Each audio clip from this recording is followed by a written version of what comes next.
Nosotros en una década sacamos al 30% de la población de la pobreza y les llama pobreza. Nosotros convertimos ese parlamento y el gobierno y esos ministerios en un coto, en un feudo privilegiado de apellidos, de rostros y de piel blanca, en un escenario cobrizo, de indígenas, de obreros, de vecinos, de amas de casa, de empleadas del hogar. Una ministra, una empleada del hogar fue nuestra ministra de Justicia, una empleada del hogar. Un agricultor fue nuestro canciller. Un obrero fue nuestro ministro del Trabajo. Un minero fue nuestro ministro de Minería. El Parlamento se llenó de olor a tierra, a coca y a sudor, el sudor del trabajador. Hubieran querido agarrar a Evo y lanzarlo de los 21 pisos o arrastrar su cadáver por las gradas, eso hubieran preferido. No lo pudieron hacer. Intentaron matarlo en el avión, le disparan un proyectil. La justicia siempre es la esperanza, la igualdad siempre es la esperanza. El resentimiento no puede ser una esperanza. El escarnio no puede ser esperanza. El racismo no puede ser la esperanza. Eso es la derecha. Y quiere construir un mundo de futuro fundado en la bilis, en el odio. Y nosotros tenemos que construir un mundo alegre, fundado en la justicia y la igualdad. Las reformas de primera generación del año 2000, 2003, 2005 emergieron de la sociedad. Y lo que hicieron los presidentes de entonces, Kirchner, Lula, Correa, Lugo, Evo, es convertirlo en política pública. Nos corresponde a todos, y especialmente a los jóvenes, producir, inventar, parir, generar los objetivos o las reformas de segunda generación del progresismo latinoamericano y mundial.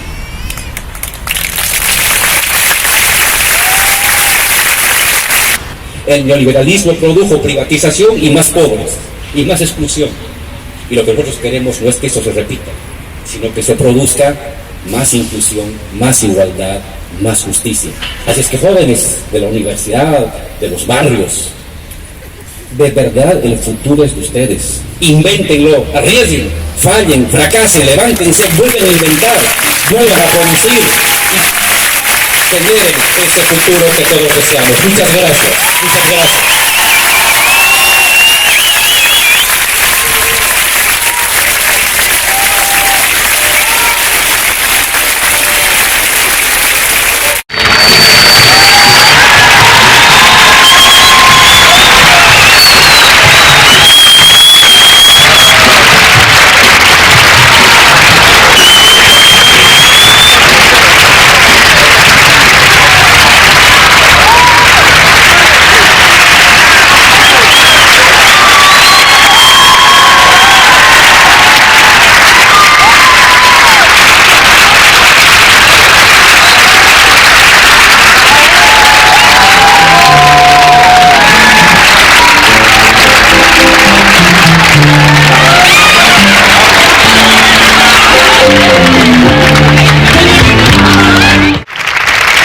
Quiero agradecer también nuevamente con ustedes a Argentina, esta tierra de ustedes que el año 2020 nos recibió a Evo, nos recibió a la ministra, nos recibió a exiliados, nos recibió a nosotros, a mi familia,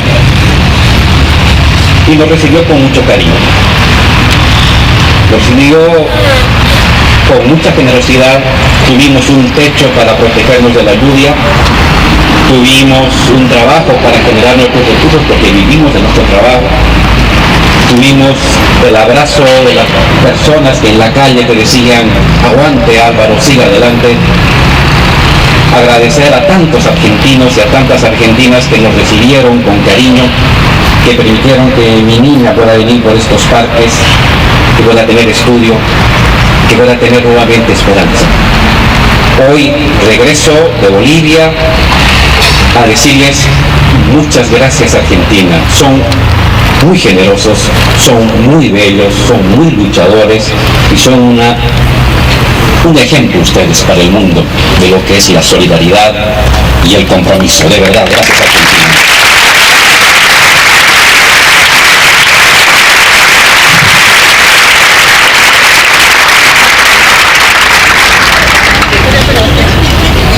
Pensé que iba a llover. Hice un pequeño guión corto de un conjunto de ideas que quiero compartir con ustedes el día de hoy. Hace exactamente 2 años, el año 2019, en octubre,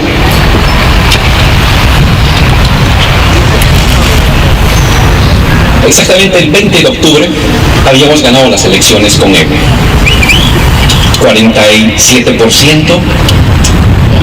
El segundo que nos seguía era una persona de centro, se llamaba de centro derecha entonces, que perdía con 10 puntos. Todo parecía tranquilo. Era una victoria contundente, no era una diferencia de 1 punto, de 2 puntos, era una diferencia de 1000 votos, de diferencia según nuestro padrón electoral, que es de 5 millones de personas. Sin embargo, pese a ello, apenas ganamos el día 20, al día siguiente se desató un infierno. Grupos de gente de derechas se aglutinó en las calles y fue a quemar las sedes electorales. No éramos nosotros que habíamos ganado, no éramos nosotros a quienes se nos acusaba que habíamos hecho fraude. Los que comenzaron a quemar papeletas eran los que habían perdido. Asaltaron 5 de las 9 sedes electorales del país, las incendiaron. Agarraron cientos de papeletas, miles de papeletas, miles y cientos de cajones donde estaban las papeletas y los incendiaron. Su pretexto es de que había fraude y se quemaba para demostrar que había fraude. Inmediatamente después de eso se desató toda una corriente de los medios de comunicación, de los propietarios de los medios de comunicación que hay en el país, para hablar de irregularidades. Se convocaron a la ciudad de La Paz, que es la sede de gobierno. Y así como ustedes vieron las imágenes de Estados Unidos en enero del 2021, intentando entrar, de hecho entrando con grupos violentos al Parlamento, intentaron entrar a la Casa del Pueblo, igual al Parlamento.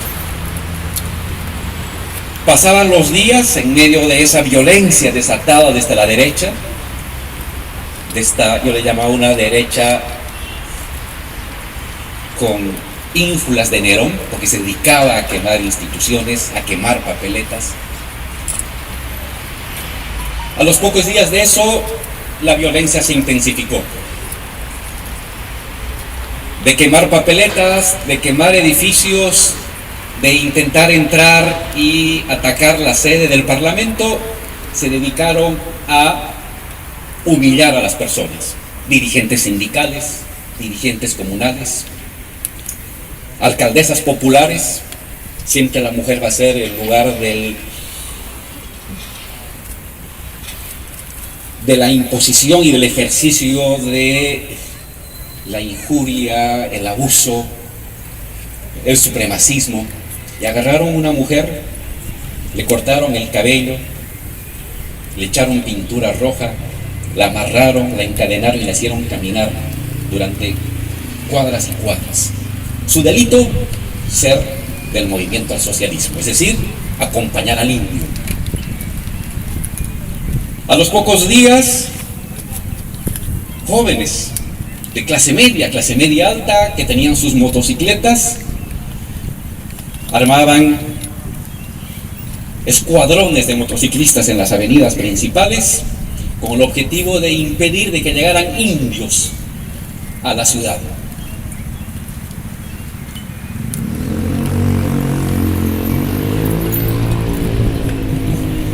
cientos de compañeras y de compañeros que venían a defender su voto,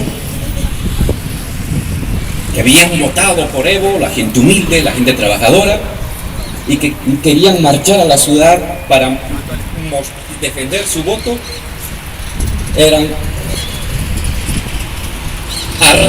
arreados por motocicletas para que no entren a la ciudad.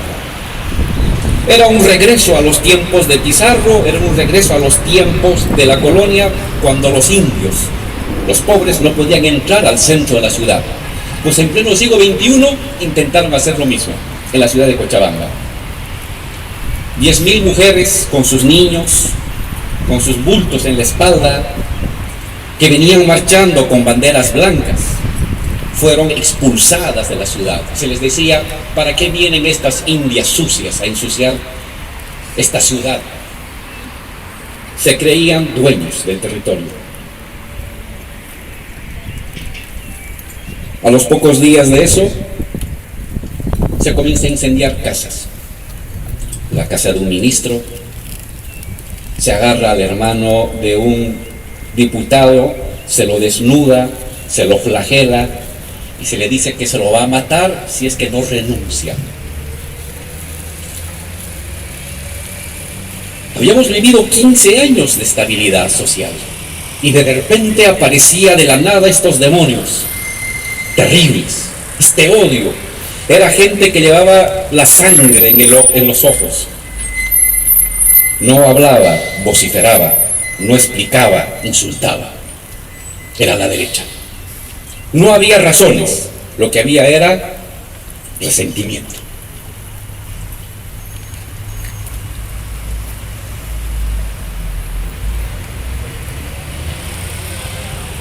A esta actitud de estos sectores medios altos, privilegiados, luego se sumó la policía y luego se sumaron los militares.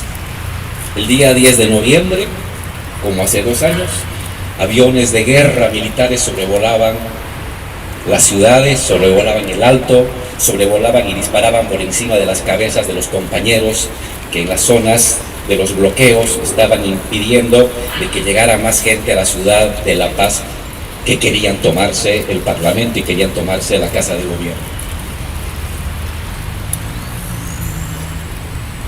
Enfrentar policías y militares era lo que ya quedaba.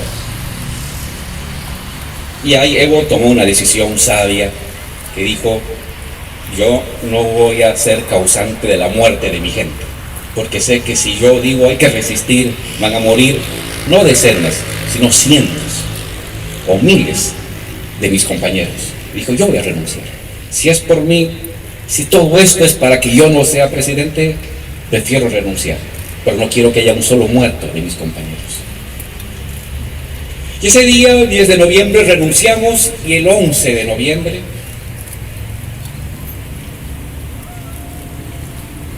un avión mexicano nos saca del aeropuerto y como despedida los golpistas nos lanzan un RPG, un misil, intentando derribar el avión. Eso fue lo que sucedió hace 2 años. Inmediatamente se desató una persecución. Un general le coloca la banda presidencial a una desconocida senadora que había obtenido el 4º lugar. Su partido había obtenido el 4º lugar en las elecciones y le coloca un general. No hay asamblea, no hay parlamento, no hay mayorías, no hay votación. Es la fuerza de las armas. No estoy hablando del año 74 ni 76, estoy hablando del año 2019. Nuevamente la violencia, la coerción se convierte en el dirimidor de la vida política de nuestro país. A los 2 días, a los 3 días se emite un decreto eximiendo de responsabilidades a policías y a militares para poder matar, el decreto de la impunidad. A los 4 días, tanquetas, aviones de guerra, helicópteros artillados salen a matar a campesinos en Sacaba, una población cercana a Cochabamba en el centro de Bolivia. A los 3 días después, esos mismos regimientos artillados, con tanquetas, con aviones, con helicópteros, salen a matar a pobladores de la ciudad del Alto. 37 muertos, 500 heridos de bala, huérfanos, viudas, jóvenes sin manos, jóvenes sin ojo, jóvenes sin pie, mutilados, torturados. No se los recibía en las clínicas, es masista, es decir, es indio. Se los botaba de las clínicas a los heridos. Inmediatamente se comenzó una cacería de dirigentes sindicales, 1.200 detenidos. En apenas un mes y medio, 37 muertos, 500 heridos a bala, 1.200 detenidos y perseguidos. La bestia asomaba el rostro, eso era la derecha. Había guardado su ropaje democrático que había utilizado temporalmente para ganar votos y ahora se mostraba tal como es: violencia, odio, resentimiento, racismo, desprecio por lo popular. Y eso fue lo que sucedió. Y uno se pregunta por qué. ¿Qué es lo que llevó? ¿Qué es lo que lleva a las personas? ¿Qué es lo que lleva a la derecha o a sectores sociales privilegiados a tomar esa acción tan violenta, tan destructiva, tan antidemocrática?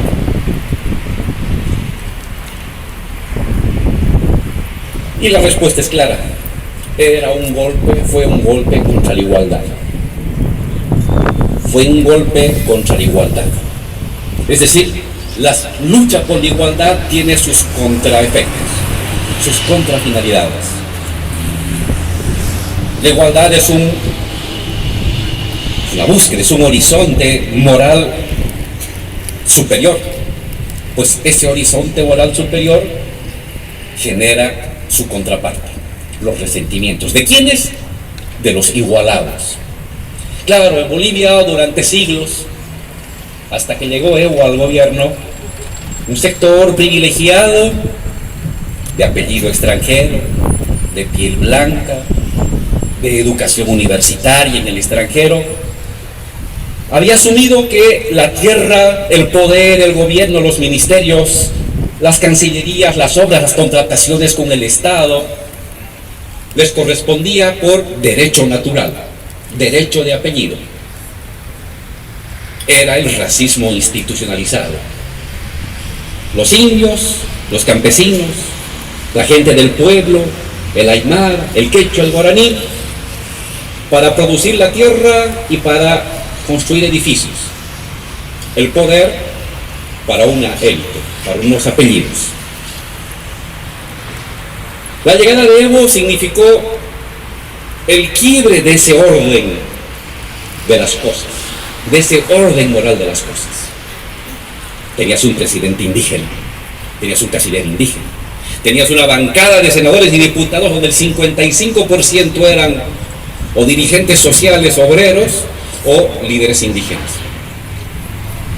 Las funciones del Estado, los ministerios, los viceministerios, las direcciones, las empresas públicas, dirigidas ya no por las viejas élites aristocráticas y blancoides, que se creen blancas y superiores, sino dirigidas por quispes, mamanis, tolas, aruquipas, los apellidos de nuestra gente, de la mayoría de nuestro país.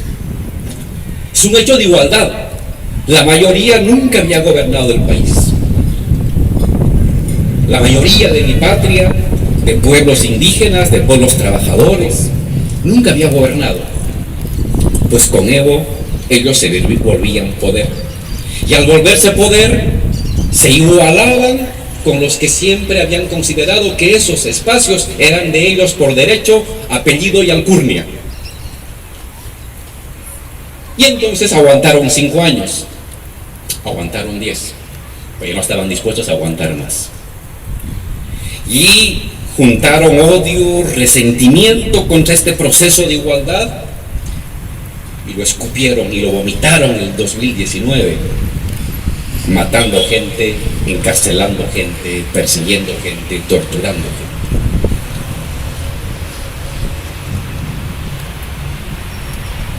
La igualdad tiene entonces un precio, y esa es una lección para todos. Y eso es algo que uno tiene que prever. La lucha por la igualdad, que es un objetivo humano supremo, tiene un costo. Los que tenían los privilegios habrán de proteger lo suyo, habrán de enroscarse, habrán de endeudarse en sus privilegios, no van a estar dispuestos a compartir. Nosotros en una década sacamos al 30% de la población de la pobreza y la extrema pobreza.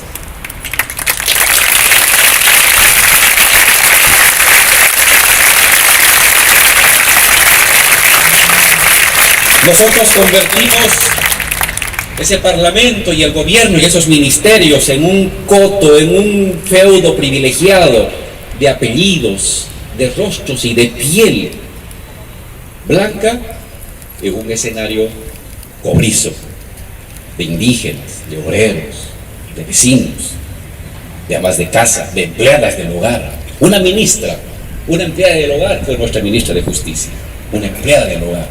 Un agricultor fue nuestro canciller. Un obrero fue nuestro ministro del Trabajo. Un minero fue nuestro ministro de Minería.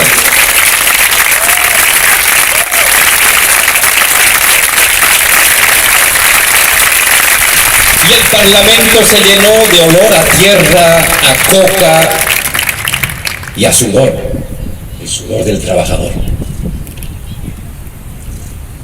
Pues eso se convirtió en un delito para ellos. Lejos de buscar compartir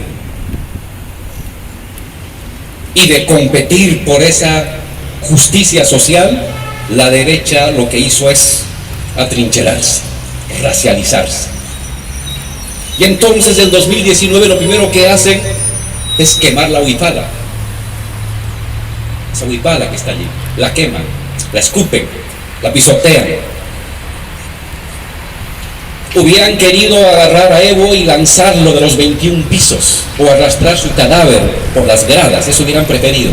No lo pudieron hacer. Intentaron matarlo en el avión, le disparan un proyectil y no lo pueden hacer. Entonces lo que hacen es quemar la huipala. En la quema de la huipala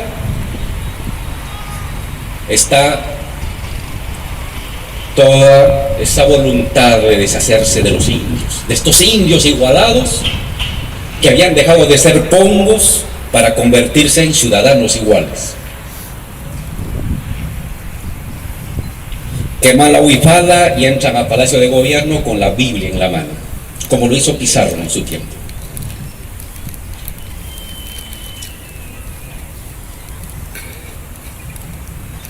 Es entonces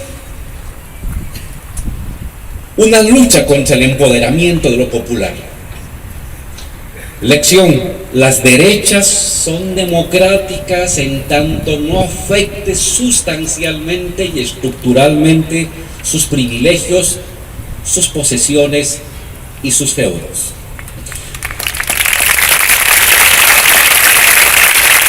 Cuando sus feudos, sus privilegios de casta, de apellido, de propiedad se ponen en riesgo por la igualdad, no por la igualdad hacia abajo, sino por la igualdad hacia arriba.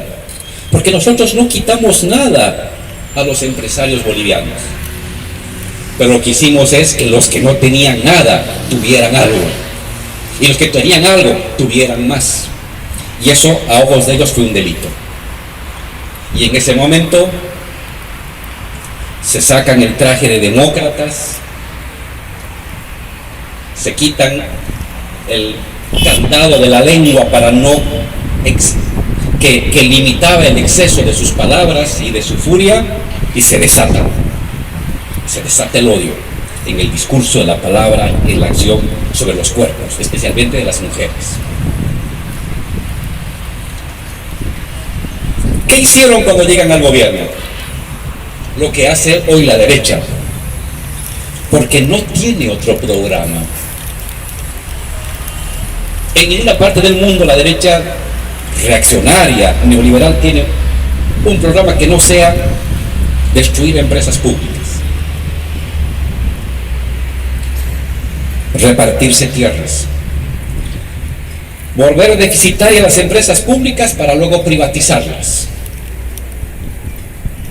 asignar los créditos de los bancos a las familias, a los conocidos, y quitar los créditos al joven, estudiante, a la ama de casa, al transportista que necesita un microcrédito para mejorar su actividad.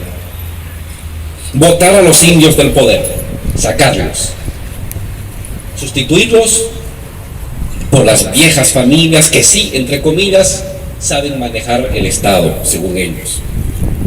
Criminalizar a los sindicatos, garantizar el despido impune de cualquier trabajador que se oponga, que organiza sindicatos, o que proteste, o que reclame de por qué se está haciendo esto y no lo otro. Asfixiar beneficios sociales, en otras palabras, asaltar el Estado. La derecha y la extrema derecha en Bolivia nos mostró que la propuesta que tienen, con la que se abanderan de cambio, no es nada más que la vieja receta neoliberal recalentada. Es la vieja receta neoliberal que ya la vivimos hace 10 años, hace 20 años atrás, podrida, con moho, con cosas verdes ahí de la putrefacción, simplemente recalentada, reutilizada para adelante. Y eso hicieron en Bolivia. Al año de lo que habían entrado, empresas públicas deficitarias, empresas públicas asaltadas, CEOs de las empresas privadas dirigiendo empresas públicas, directores de finanzas de las empresas privadas dirigiendo impuestos nacionales para blanquear los impuestos, evidentemente, de los sectores privados. Nuevamente, la lectura patrimonial del Estado. El Estado es parte de los bienes familiares, así lo toma la vieja derecha y las viejas oligarquías. Esto que pasó en Bolivia tiene un grado de excepcionalidad. No pudieron ganarnos electoralmente y entonces recurrieron a la violencia. Pero esta manera de regreso de la derecha también puede darse de otras formas en otras partes del continente y del mundo. Los golpes de Estado no son la única manera en que la derecha puede recuperar el poder. Lo hace también en los golpes de Estado. Me he referido a las formas como por ejemplo las que se han implementado en Brasil, las formas de golpes de Estado judicial o el lawfare que llaman, en cuanto a utilización del poder judicial para desconocer la voluntad popular y la voluntad de las mayorías electorales. Pues no hay solamente ese método, sino que también hay otros métodos que pueden temporalmente utilizar las vías democráticas, pero que aprovechan debilidades de los procesos progresistas. Y eso es lo que hay que tomar en cuenta y tener cuidado. Las derechas pueden recuperar el poder por vías violentas cuando no les queda de otra, o pueden buscar recuperar el poder por vías, entre comillas, democráticas, aprovechando debilidades de los procesos progresistas.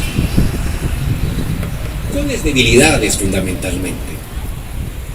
Cuando se dan agotamiento o cumplimiento de las primeras reformas progresistas o de primera generación de los gobiernos progresistas.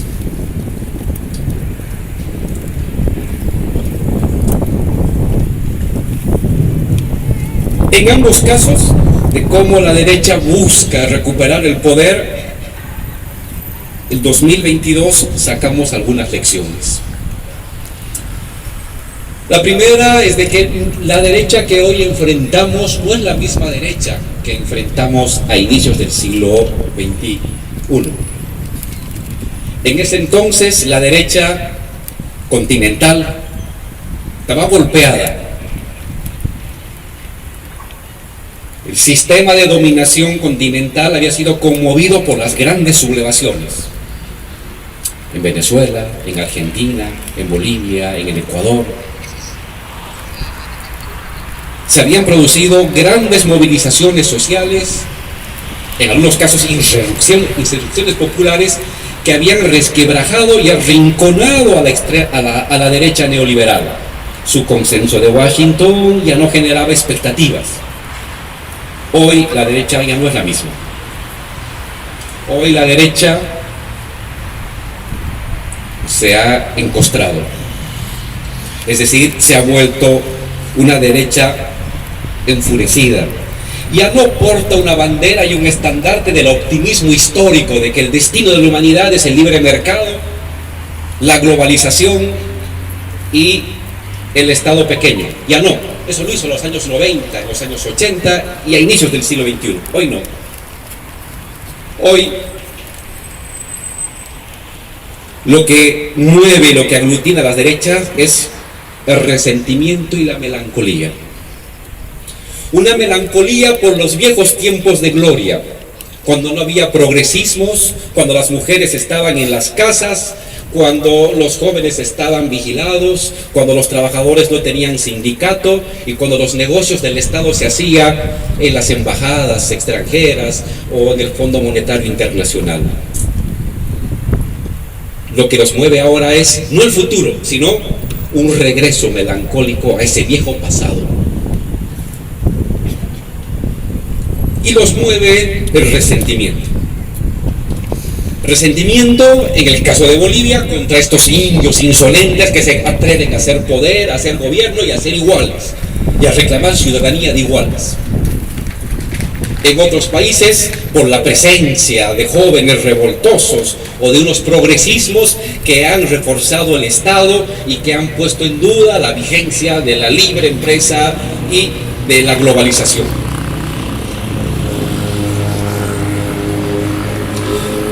En esa mirada melancólica de los privilegios perdidos o de los privilegios afectados o de los privilegios en riesgo, levantan la bandera del supremacismo, del racismo, del antifeminismo, del antiprogresismo, del antimulticulturalismo. No es una derecha de brazos abiertos como las que vivimos en los años 90. Es una derecha con casco, con escudo y con lanza. Es una derecha enfurecida. Y como lo mostró Bolivia y Brasil, en caso necesario, antidemocrática. La derecha que conocimos fue democrática porque había un consenso entre libre mercado y democracia. ¿Por qué había este consenso? Porque no había divergencia. En los años 80 y en los años 90, todos, llamados de derecha o de izquierda, compartían ese horizonte. Se había caído la Unión Soviética, había entrado en crisis el estado de bienestar en el mundo entero, y lo que tenían todos era libre mercado, y por lo tanto la democracia representativa estaba casada con el libre mercado. A partir del año 2000 esto diverge, hay una divergencia de élites en el mundo entero y en América Latina. Y entonces esta derecha melancólica, esta derecha retrógrada, que intenta dar para atrás la rueda de la historia,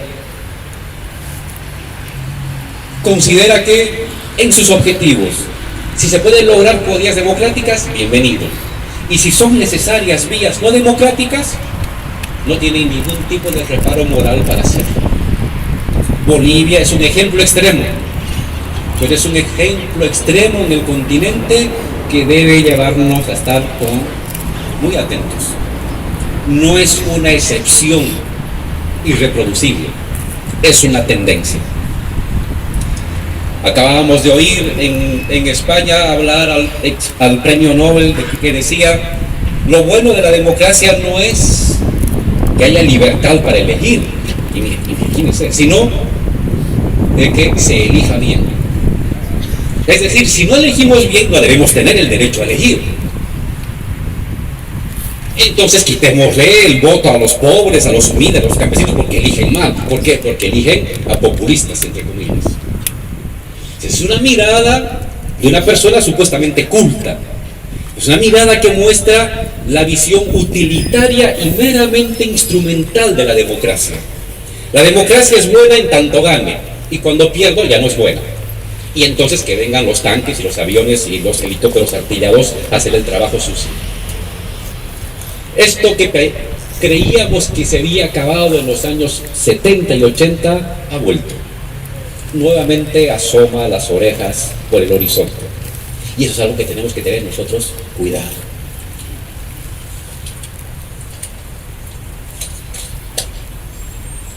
Si bien tenemos en los métodos, en las concepciones, una nueva derecha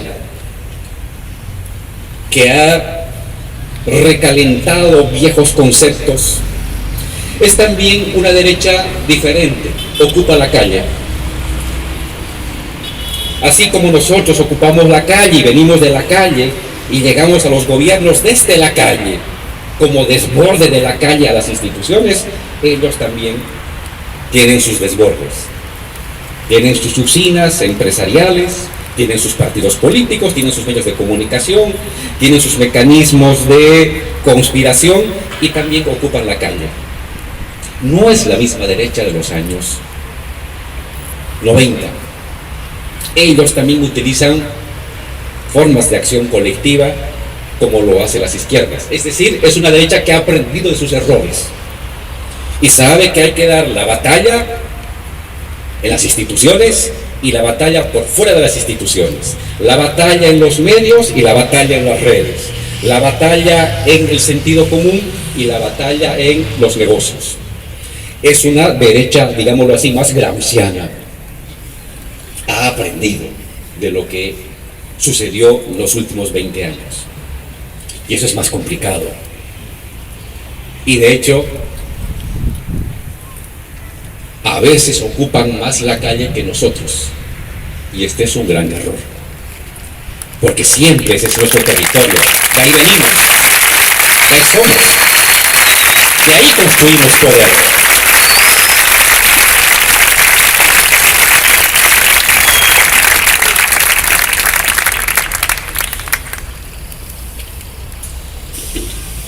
Y si bien hay novedades en esta derecha enfurecida, en este neoliberalismo enfurecido, hay también los olores de lo viejo, de lo rancio, de lo podrido. Su programa de gobierno es lo que ya conocimos. No hay novedad en los programas de gobierno. Son las mismas recetas. Privatizar, libre empresa, libre mercado. Lo interesante es que eso lo levantan con una euforia en un tiempo que en el mundo eso también ya está siendo puesto en duda. Y por eso el enfurecimiento, porque saben que es un tiempo de ocaso. Inglaterra se ha separado de la Unión Europea. Estados Unidos se ha propuesto como meta con Trump y luego con Biden de América primero, ahora compra americana. La globalización estaba bien cuando ellos eran los hegemones del mundo. La globalización es un problema cuando otros, en este caso China o la India, comienzan a ocupar la factoría del mundo y nos inundan con sus productos, incluido en Estados Unidos. Entonces se modifica la idea de lo que es importante, de lo que debía ser el porvenir. La manera de enfrentar a la pandemia no ha sido con mercado. Las bolsas de valores, los CEOs que han hecho ir a pedir y a rogar al Estado que les den créditos, plata, que paguen los salarios. Todos han acudido al Estado. Se supone que el Estado tiene que desaparecer y que tiene que darse el imperio del libre mercado. Pero la pandemia mostró que no se puede enfrentar esos problemas tan graves socialmente con el mercado. El mercado es la causa de esos problemas, no es la solución, y apareció el Estado. Sin embargo, tenemos los melancólicos, regionales que en algunos países siguen levantando la bandera del libre mercado, de libre empresa, de globalización, es decir, lo que habíamos oído en los años 90. ¿No quieres libre mercado? Te voy a dar a garrote libre mercado. Antes era libre mercado como opción deseosa del cuerpo, como seducción. Hoy el libre mercado se plantea como imposición. Es por lo tanto un neoliberalismo zombie. Y por tanto muy peligroso. Y si bien vemos estos problemas en las fuerzas conservadoras, en las derechas que hoy buscan recuperar el poder o tienen el poder o se aferran al poder, el progresismo también está comenzando a mostrar límites temporales. La primera oleada del progresismo, que comenzó entre el año 2000, 2005 hasta el 2015, fue, no cabe duda, la década más virtuosa de los últimos 50 años en nuestro continente.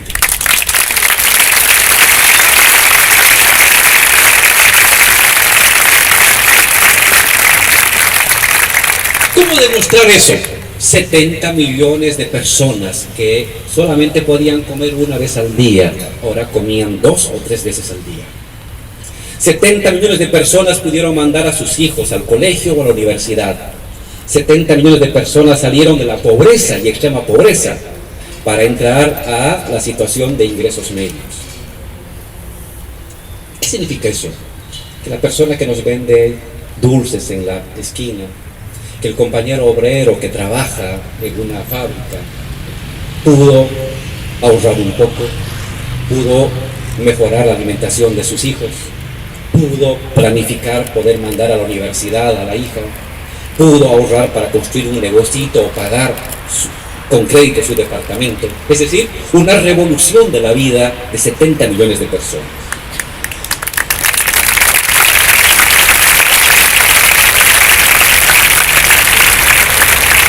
Fue una década en que mejoraron los salarios. Fue una década en que se dio un enorme crecimiento económico.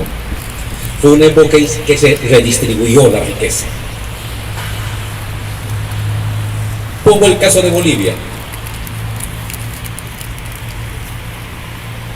6 de cada 10 bolivianos eran pobres en Bolivia. 6 de cada 10. 4 de cada 10 extremadamente pobres. Extremadamente pobres.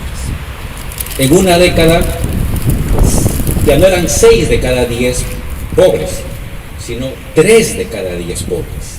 Y de los extremadamente pobres ya no eran 4 de cada 10, sino 1 de cada 10 extremadamente pobres.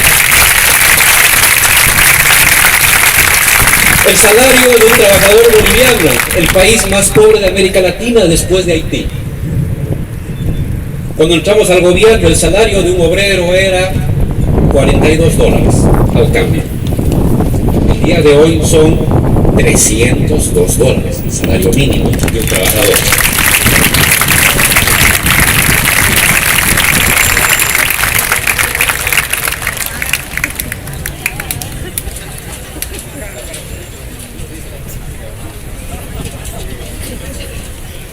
Mi machete se estaba escapando. Gracias.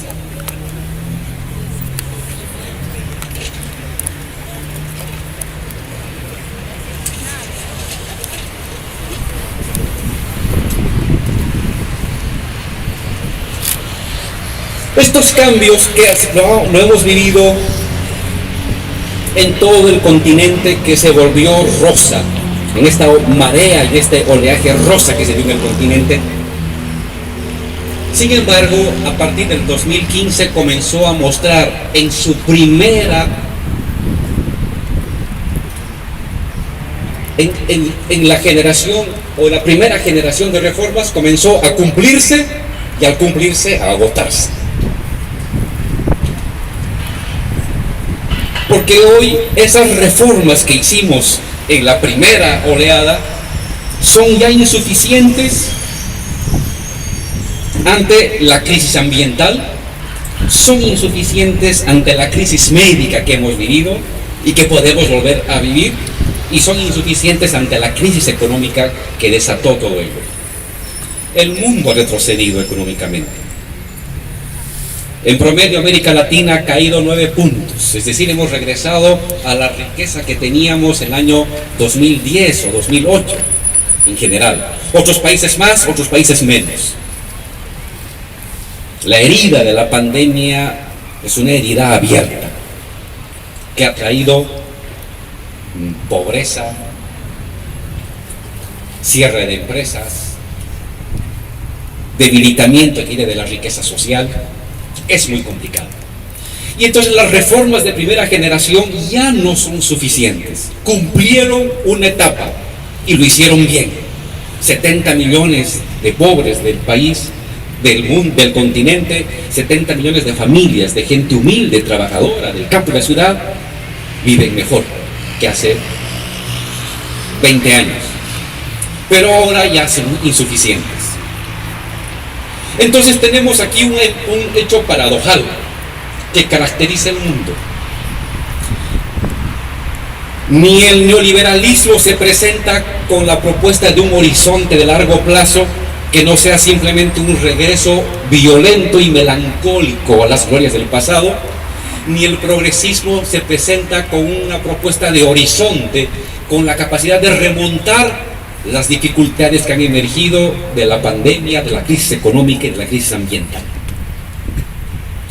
Y entonces se da este momento de estupor colectivo. Vivimos en un momento de estupor, de cierta parálisis.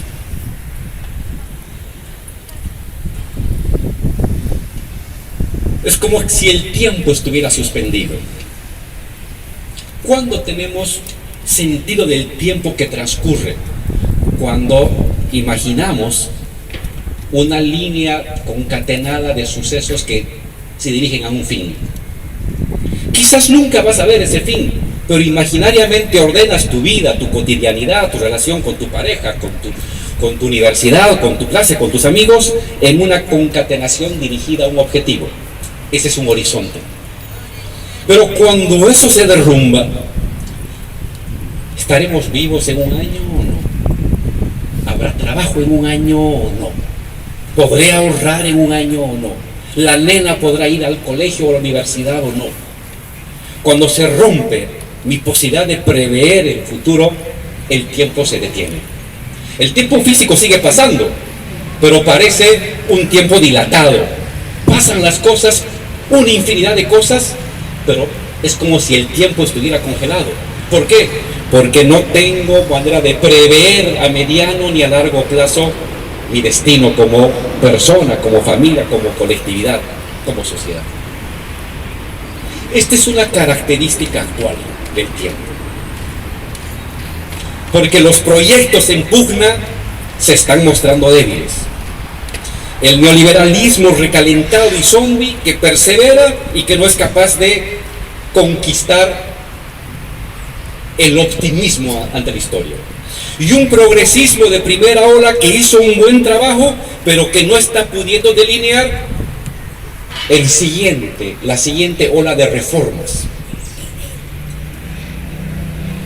Y entonces, en general, se produce este momento paradojal, tiempo suspendido, tiempo liminal.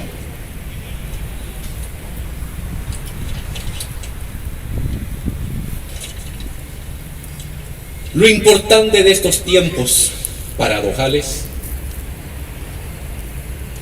es la suspensión del horizonte predictivo, un momento, angustia, estupor, y luego, más pronto que tarde, disponibilidad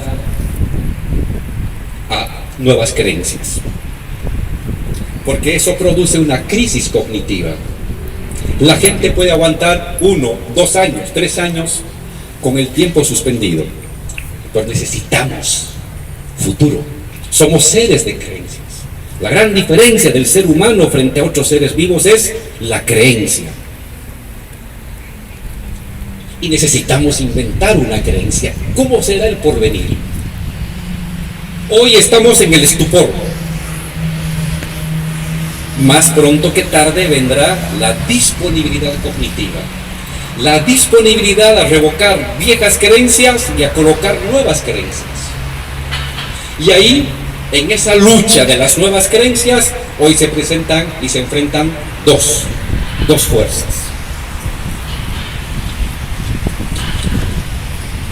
Las derechas, que han levantado el estandarte de una nueva guerra santa.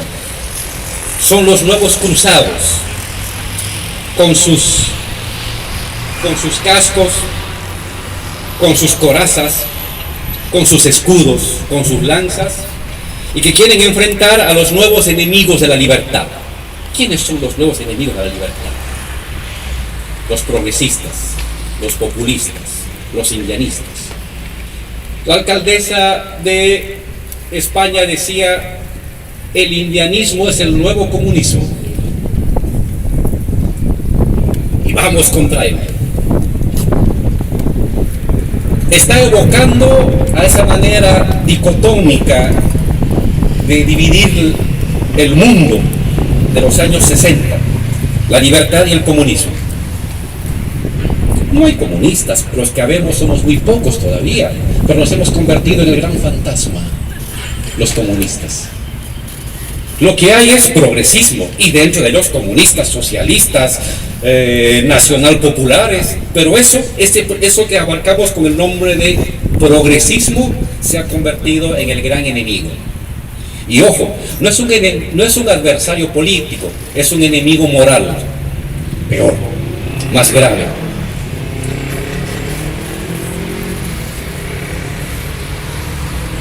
Esto hace que la derecha tenga como horizonte no el optimismo y una nueva sociedad, sino la revancha, la exclusión, el castigo, un chivo expiatorio. Si no es el populista, es el extranjero. Si no es el extranjero, es el joven delincuente. Si no es el joven delincuente, es la mujer libertina. Si no es la mujer libertina, es el obrero díscolo. La vieja derecha se plantea el porvenir no en términos de vida propositiva para todos, sino en términos del castigo, en términos de el ajuste, de la imposición. Pero ojo, eso es una forma de plantearse un porvenir.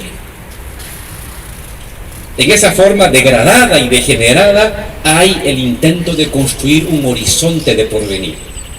Una sociedad disciplinaria hacia adentro, en el sentido Foucaultiano del término. Ya no solamente restringida a las cárceles, sino a la vida cotidiana. Porque todos somos peligrosos. La sociedad misma se ha vuelto peligrosa. Los que votan se han vuelto peligrosos. En la frase de Vargas Llosa está toda una lectura filosófica de la democracia. Son un peligro los que no votan bien. ¿Y quiénes son los que no votamos bien? Un joven, un obrero, un campesino, un intelectual, un profesional. Y la otra fuerza que tarde o temprano ha de pugnar por ese horizonte de previsibilidad de futuro somos las izquierdas, el progresismo, lo nacional popular. Y aquí tenemos nosotros una obligación, una responsabilidad. Recuperar de nuestro lado las banderas de la esperanza. Porque la política es, en esencia, la administración de las esperanzas de una sociedad. Y el Estado es el monopolio de la esperanza. No solamente el monopolio de la coerción, el Estado es el monopolio de las esperanzas de una sociedad. ¿Y quién monopoliza o administra las esperanzas? Monopoliza el Estado. En esta disputa, ¿qué va a suceder en el continente? Va a depender de cuáles son las fuerzas que delinean la nueva generación de esperanzas colectivas de la sociedad. Y ahí nosotros no podemos detenernos. Lo popular siempre es la esperanza. La justicia siempre es la esperanza. La igualdad siempre es la esperanza. El resentimiento no puede ser una esperanza. El escarnio no puede ser esperanza. El racismo no puede ser la esperanza. Eso es la derecha. Y quiere construir un mundo de futuro fundado en la bilis, en el odio. Y nosotros tenemos que construir un mundo alegre, fundado en la justicia y la igualdad. Pero esto no existe hoy. Tenemos que construirlo. La primera oleada de esperanza y de la agenda de reformas del progresismo nació a inicios del siglo XXI y duró una década un poco más. Y ahora nos corresponde a todos, y especialmente a los jóvenes, producir, inventar, parir, generar los objetivos o las reformas de segunda generación del progresismo latinoamericano y mundial.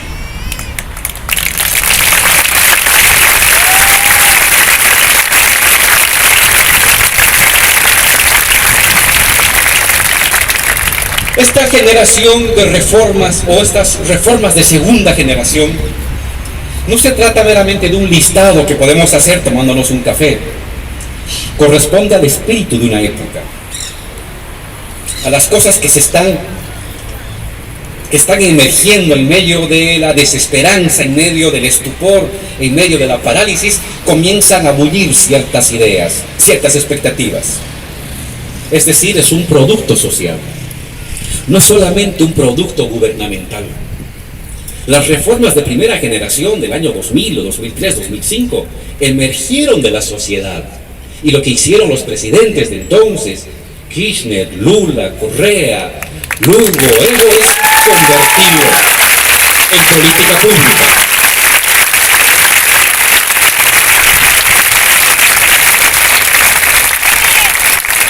Las reformas de segunda generación del progresismo tienen que tener ese enraizamiento con la sociedad. Tienen que ser fruto de nuestro debate, de nuestras discusiones, de nuestras marchas, de nuestras movilizaciones, de nuestros escritos, de nuestras discusiones, de nuestras investigaciones, de nuestros debates, de estas asambleas. De ahí emergen. Y luego se expanden molecularmente y se irradian. Y si en verdad captan el espíritu de la época, rápidamente prenden. Porque ensamblan con expectativas de la persona que está en la otra provincia y la expectativa de las personas que están en el sur o en el norte, y se vuelve sentido común. Yo me atrevo a imaginar, a reflexionar ahora algunos posibles ejes de lo que podría ser estas reformas de segunda generación del progresismo que nos permitan enfrentar de mejor manera las batallas por el horizonte. Hoy hay una batalla por el horizonte predictivo, una batalla por el porvenir, imaginado, pero que nos da certidumbre frente a la realidad. Algunas posibilidades.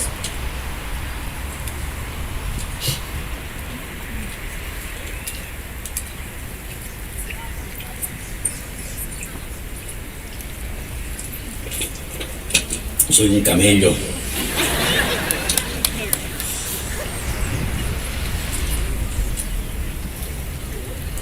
Creo que un elemento, ni el principal, pero es un elemento importante, es una reforma tributaria.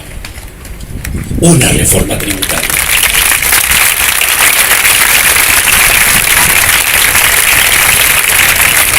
El mundo entero está en un momento terrible.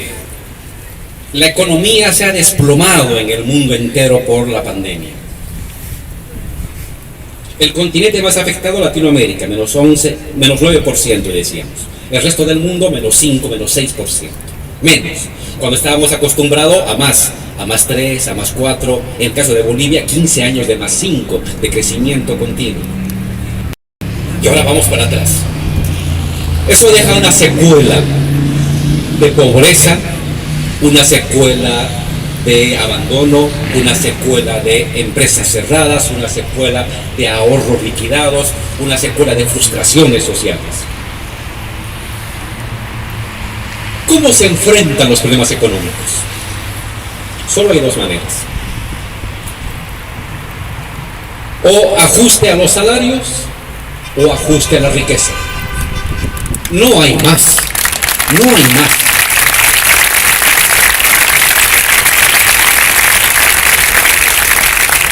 Y está claro que la derecha, los neoliberales, si llegan al gobierno a recuperar por la fuerza o por las elecciones, van a hacer el ajuste de salarios. Y lo hemos vivido.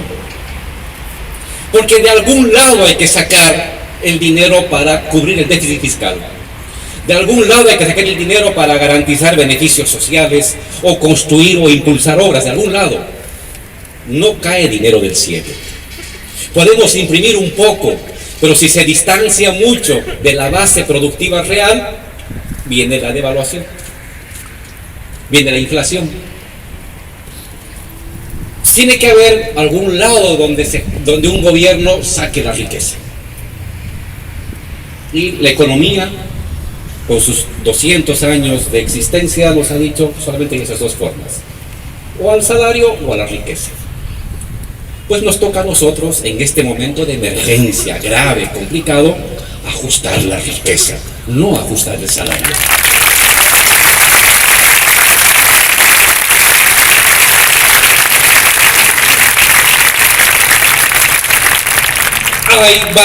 Hay varias técnicas que se están discutiendo. Impuesto a las fortunas, por supuesto, impuesto y repatriación de los dineros, los paraísos fiscales, etcétera.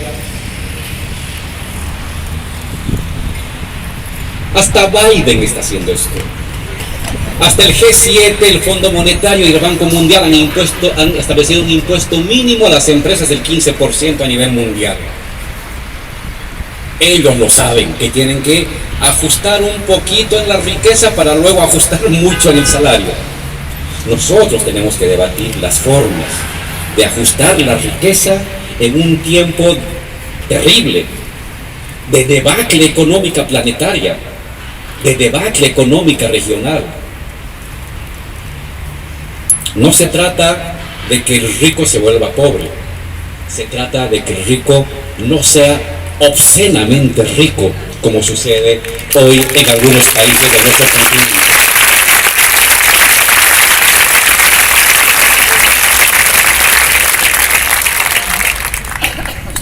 Un segundo elemento que tenemos que debatir es cómo elaboramos un proyecto a futuro.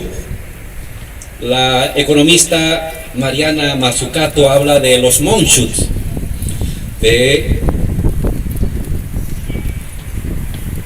elaborar estrategias ¿cómo sería la traducción? De programas de misiones. Me he acordado de eso es lo que también decía el presidente Chávez, hacía sus misiones, que era una misión muy especial: juntar recursos públicos, recursos privados, leyes, reglamentaciones, administración burocrática, conocimiento, universidad, con un solo objetivo. Todo así un objetivo. Y sobreponerse a las adversidades, a la burocracia, a las limitaciones presupuestarias para obtener el objetivo. Necesitamos tener unos objetivos. Necesitamos remontar la pequeña política de las discusiones de minucia para la gran política, que despierte la esperanza en el joven que no tiene trabajo, en el obrero que está preocupado sobre su salario, en los compañeros que ven que cada rato van aumentando los precios. Necesitamos disparar hacia el futuro. Quizás no logremos tal como estamos pensando, pero si nosotros no disparamos al futuro, la derecha va a disparar al futuro, que es un regreso al pasado, que en verdad es un antifuturo que se presenta con la careta de futuro. Y decía, la transición energética es un tema que involucra la defensa de la madre tierra, que involucra la temática ecológica, pero sin disociarse de lo social. Bolivia, Argentina, Brasil, Ecuador, Venezuela, somos productores de gas y de petróleo. La AIE, la Agencia Internacional de Energía, ha planteado la suspensión de la producción. ¿Y qué significaría para ellos que se suspenda la producción de petróleo desde el año 2030? Ellos lo pueden hacer, pero nosotros dependemos, por ejemplo Bolivia, un 20, un 30% de sus exportaciones y por lo tanto de las divisas depende de que exportemos gas. Pues no podemos darnos el lujo de cortar ya no más la producción de gas. Sí podemos avanzar en un proyecto de reforma energética que impulse energías alternativas, pero seguimos produciendo gas para abastecer el mercado interno, para abastecer parte de las exportaciones y gradualmente vamos modificando la matriz energética. Implementación de energía solar, implementación de energía eólica, implementación de más represas, modificación del parque automotor en 10, en 15 o en 20 años. Tienes una agenda ecológica, pero no divorciada de la agenda social, que es el gran problema de algún tipo de ecologismo, que se preocupa por la naturaleza, pero se olvida de una parte importante de la naturaleza, que es el trabajador, que es la gente, que es la sociedad.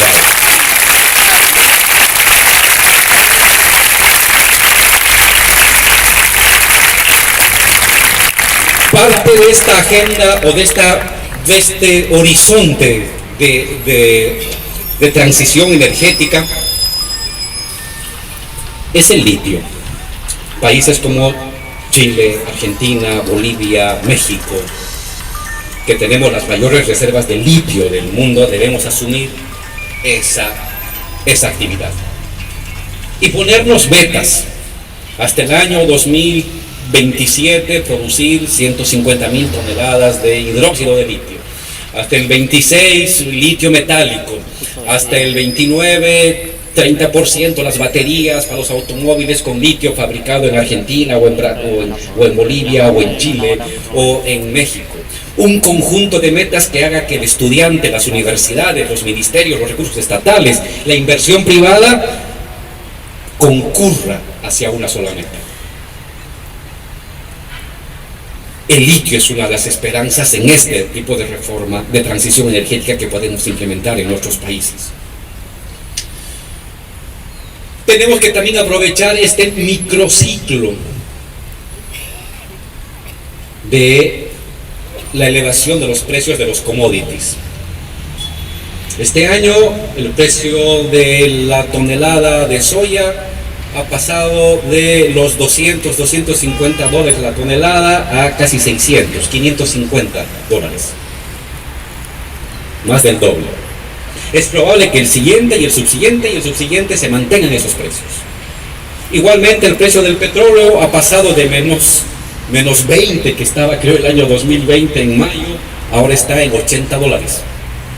Los minerales han incrementado su precio. Estamos en un microciclo de boom de los precios de los commodities. Muy bien. Quien tiene que aprovechar eso no solamente es el privado. Quien tiene que aprovechar eso es el Estado, porque el Estado significa la administración de lo común de la sociedad. Es beneficio social, es educación, es salud, es hospitales, es carreteras, es empleo. ¿Y cómo aprovechamos ese microciclo de el boom de los precios de los commodities? Alimentos, minerales, hidrocarburos. Impuestos y presencia del Estado en lugares estratégicos de la generación de valor agregado en esas actividades.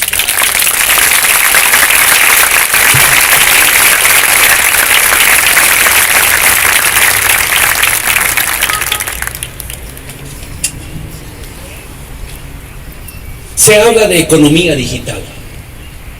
Sí, es un área nueva.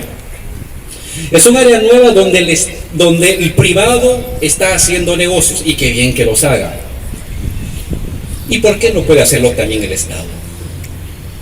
El Estado ha invierte en educación, forma a sus profesionales, a sus científicos, a sus premios Nobel, y esa información va a los privados. ¿Quién usufructa? El privado. ¿Qué queda para el Estado? Nada, porque encima sus fortunas las llevan a paraísos fiscales y evaden impuestos. Está bien que haya negocio del sector privado, hay creatividad, hay emprendimientos, pero el Estado también puede tener un papel protagónico, apoyando, subvencionando áreas importantes de la producción del conocimiento en el ámbito digital, pero a la vez incursionando con propias empresas del Estado que tengan la capacidad de generar valor agregado en pequeña, en mediana y en gran escala. Ahí hay empleo, ahí hay captación de la creatividad de los jóvenes de las universidades, ahí hay emprendimientos individuales y fraccionados. Ahí tenemos todo un área muy grande. El Estado no solamente tiene que involucrarse en gas, en petróleo, en telecomunicaciones, también puede incursionar en esta área que va a tener un desenvolvimiento en el futuro muy grande. El conocimiento se está convirtiendo en la principal riqueza o la principal fuerza productiva de la sociedad moderna. Pues el Estado que también intervenga ahí, no solamente para subvencionar y proteger cuando estás en quiebra, sino para obtener la rentabilidad de esas ganancias. Vamos a necesitar reforzar el papel del mercado interno en ciertas áreas estratégicas, reducir drásticamente la pobreza. En todo el mundo y en el continente en particular, las cifras son dolorosas. Hemos retrocedido. La pandemia ha provocado eso. Pues bien, tenemos que remontar. En el caso de Bolivia, salía el dato el día de ayer. La pobreza que se había mantenido en 2019 en torno al 27%, ha subido 2 puntos, al 29% en 2020. La extrema pobreza, que estaba en 2019, que estaba en torno al 11%, ha subido al 13%, 14% en 2020. En Bolivia tenemos más pobres, fruto del 2020, y tenemos más personas en la extrema pobreza. Pues bien, nos corresponde plantearnos un objetivo realizable en 5 años o en 7 años. Extrema pobreza, un solo dígito, 5%.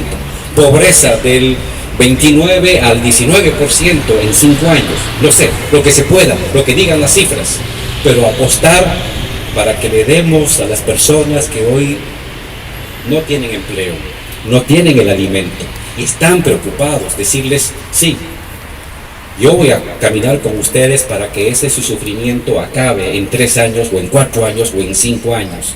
Un gobierno progresista lo es porque lucha por los humildes, por la gente pobre, por los trabajadores, por la gente que tiene necesidad.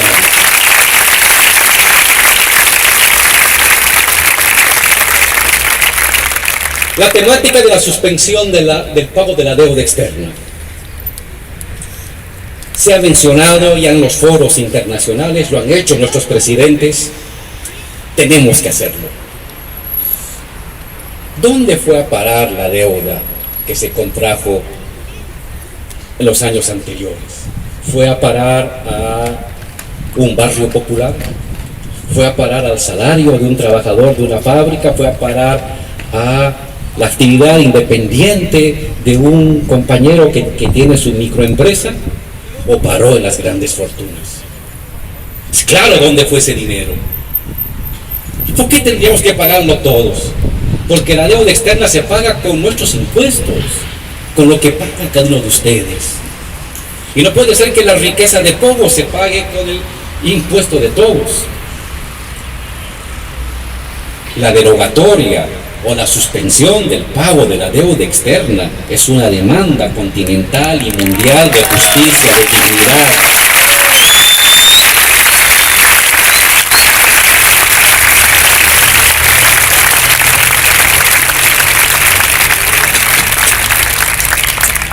Podemos enumerar más. Quizás algunas ya se han hecho, quizás otras no se han hecho. ¿Qué es lo importante? Tenemos que inventar y aferrarnos en algo.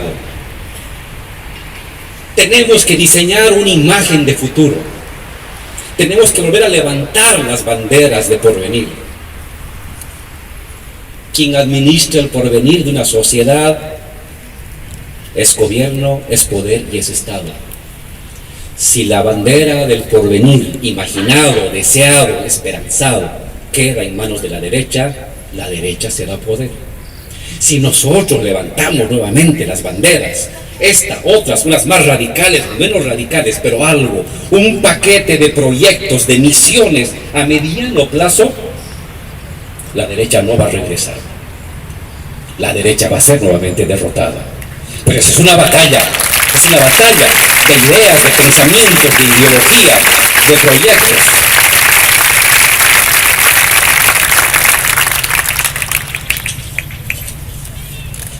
Por las características del tiempo que estamos viviendo hoy,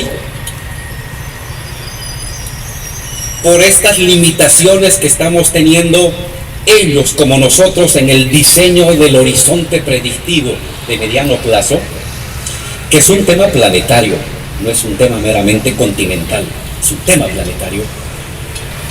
Lo más probable es, y hay que estar preparado para ellos, es que estemos frente a victorias temporales y a derrotas temporales. No estamos aún en condiciones hoy de una victoria de largo plazo. Yo debería decirlo, soy el que más quiero, pero tengo que ser honesto intelectualmente con ustedes. No es posible una victoria. Imaginar que vamos a entrar en un ciclo, en una segunda oleada progresista similar a la del 2003, que nos dé 10 o 15 años de horizonte, no es cierto. Hoy el mundo es más complejo. Es más complejo. Es más difícil. Hay más limitaciones. Hay más contradicciones. Ganó Biden, pero puede ganar Trump. O puede nuevamente volver Biden. Ganó la izquierda en Alemania, pero puede volver la segunda o la tercera de Merkel. Puede ganar en Francia la derecha o la extrema derecha. Es decir, el arco de posibilidades está indeterminado. ¿Por qué? Porque aún no estamos logrando consolidar un horizonte predictivo en torno al cual vayan confluyendo más expectativas, más sociedades, más pueblos, que sí luego pueden definir un horizonte de largo plazo, 20 años. Entonces va a ser un tiempo muy movido, un tiempo de mucha lucha. Ganamos con el riesgo de perder casi luego, inmediatamente.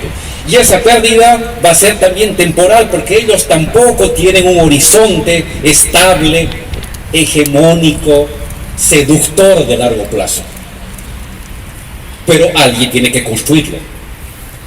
Este va a ser un año o una década de construcción. Es el laboratorio de la historia. Estamos en pleno laboratorio de la historia. Es un momento excepcional. El estado de bienestar se construye, en nuestro caso nacional popular, sustitución de importaciones del 45 hasta los 70. Turbulencia, neoliberalismo de los 80 a los 2000. Turbulencia. ¿Qué vendrá después? ¿Será el progresismo mundial? Tal vez. ¿Será un neoliberalismo enfurecido, autoritario y fascistoide? Tal vez. Todo es posible. ¿De qué debe depender? De lo que hagamos. El progresismo latinoamericano comenzó en un país, se irradió a otros países y convergieron muchos países y pudo consolidarse durante una década virtuosa el progresismo. Ahora ya no basta continentalmente. El nuevo horizonte progresista mundial o el nuevo horizonte post-fascista o fascistoide mundial ha de ser un producto mundial. ¿Cuándo se define? En estos años. ¿Con quién? Con nosotros. Con lo que hagamos o con lo que no hagamos. Con lo que organicemos o debatamos. Es la virtud de un momento liminal junto con la angustia. El estupor es que es el lugar donde se produce el DNA de los siguientes 20 años. En estos meses, en estos años, en esta década, ha de construirse el nuevo DNA del futuro. ¿Quiénes? Ustedes, los jóvenes fundamentalmente. Y nosotros que venimos de muchas peleas y que iremos detrás de las nuevas generaciones, para que no vayan para atrás, sino que vayan para adelante. Pero ustedes conduciendo. Son ustedes los que tienen que conducir.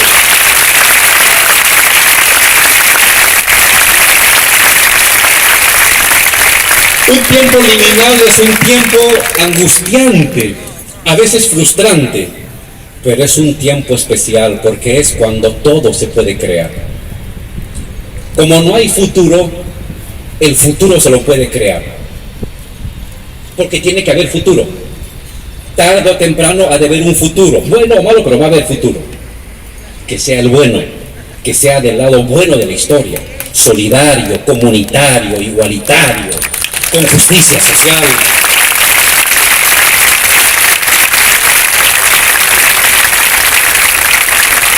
Y eso depende de nosotros. No es tiempo para bajar los brazos. No es tiempo para decepcionarnos. Es tiempo para empujar con más fuerza. Si ya remontamos una adversidad hace 2 años, ¿por qué no podemos remontar ahora una mayor adversidad? Es más difícil, es más complicado. Sí, pero tenemos la obligación de hacerlo. Inventemos, creemos, produzcamos desde la sociedad y desde el gobierno un horizonte que haga que la expectativa de la gente sea canalizada y no hipotecada por versiones falaces de una derecha privatizadora que va a ajustar el salario, que va a pasar por encima, a la buena o a la mala, de la cabeza de los sindicatos, de los jóvenes, de las mujeres, de sus derechos y de las expectativas de la gente humilde. Ellos nunca han trabajado por la gente humilde, siempre produjeron más pobres. El neoliberalismo produjo privatización y más pobres, y más exclusión. Y lo que nosotros queremos no es que eso se repita, sino que se produzca más inclusión, más igualdad, más justicia. Así es que jóvenes de la universidad, de los barrios, de verdad el futuro es de ustedes. Invéntenlo, arriesguen, fallen, fracasen, levántense, vuelven a inventar, vuelvan a producir y generen ese futuro que todos deseamos. Muchas gracias. Muchas gracias.